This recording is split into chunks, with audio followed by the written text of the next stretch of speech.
Breaking news BRS working president KTR పై మండిపడ్డారు Nizamabad MP Dharmapuri Arvind.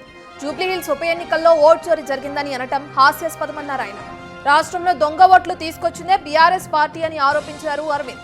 ఇక జూబ్లీహిల్స్ లోని అపార్ట్మెంట్ లో 43 దొంగోట్లున్నాయని చెప్తున్న కేటీఆర్ బోధన్లో బీఆర్ఎస్ హయాంలో 42 దొంగ పాస్పోర్ట్లు ఇచ్చిన సంగతి మర్చిపోయారా అని ప్రశ్నించారు. జూబ్లీహిల్స్ లో మత్తు పదార్థాలు డ్రగ్స్ దందాకు తెరలేపింది కేటీఆర్ కాదా అన్నారు ధర్మపురి అరవింద్.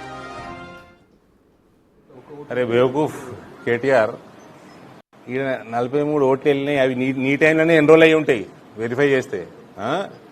బోధనలో ఒకటే ఇంట్లో 42 దొంగ పాస్పోర్ట్లు వెళ్ళినాయి నీ హయాంలా. ఓటేంది పాస్పోర్ట్ ఏంది బంగ్లాదేశ్ వానికి మయన్మార్ వానికి. ఇది అంటే నువ్వు చేసినది కాదా నిర్వాకం? నువ్వు మీ అయ్యా చేసిన నిర్వాకమే కదా. మీరు దొంగోట్లు చేపించుకోలేదా? ఇష్టానుసారంగా ఓటు బ్యాంక్ రాజకీయాల కోసం ఒక్కొక్క ఇండ్లల్లో 10ల సంఖ్యలో ఓట్లు ఎన్రోల్ చేయించుకోలే మీ దాంట్లో, మీ ప్రభుత్వంలో. ఓట్లు కాదు పాస్పోర్ట్లు చేయించిన దొంగలీళ్ళు, దొందే ఇవి.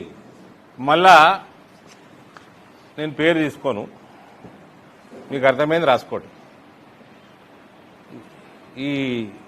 ఈ కేటీఆర్ కేసీఆర్ హయాంలా జూబ్లీహిల్స్ క్లబ్లలో విచ్చల విడిగా డ్రగ్స్ సరఫరా అవుతుండే.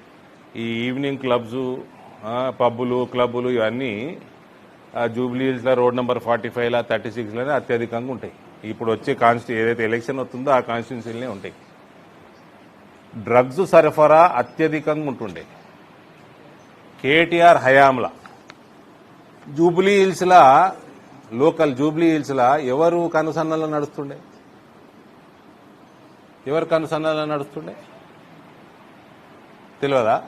మళ్ళా కొందరు సినిమాల్లో కొందరు ఇన్ఫ్లుయెన్షియల్ పీపుల్ దొరుకుతారు. దొరికిన వాళ్ళని కేటీఆర్ నువ్వు ఇసిపెట్టియలే మీ డిపార్ట్మెంట్, పోలీస్ డిపార్ట్మెంట్లో.